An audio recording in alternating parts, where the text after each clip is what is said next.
Hi, I'm Rosie Batista from iCookNaked.com. Of course, I'm not really naked, but what I'm bringing to your kitchen is some ideas on how to use naked food in its most natural form to create really delicious, amazing sauces. So for this sauce, we're using 3 ingredients that you most likely have in your cabinet all the time.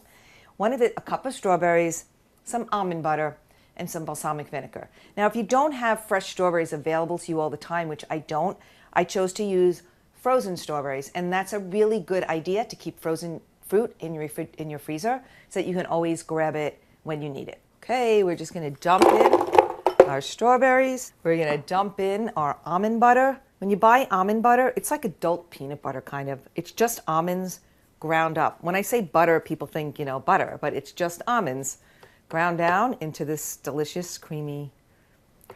It's amazing. We're going to mix this up and we're going to get our decadent strawberry sauce.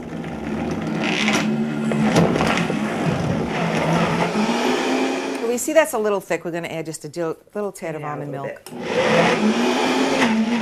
I love this little antique measuring cup that I have, and I'm going to use that for my sauce. And you can see this is really creamy and deliciously thick. And I like to do something really interesting with this strawberry sauce. You can have it on the side of chicken. You could have it on the side of veggies. You could serve it next to a sweet potato. And there you go. So here I have a sweet potato that I baked earlier. And I just happened to have this great purple bowl. So that, look at the gorgeous color with the orange and the purple.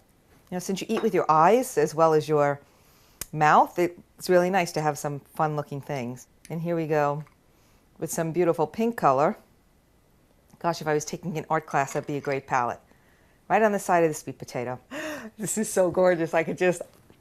Now, so you want to paint your plate really beautiful. The more colors you have on it, the more nutrients you're getting into your body. And this would be great also served on top of a beautiful green salad, so you have greens in there as well. So I'm Rosie Batista, iCookNaked.com. Here you have a delicious, simple, easy strawberry topping. Ciao for now, while I am very excited to go chow on this.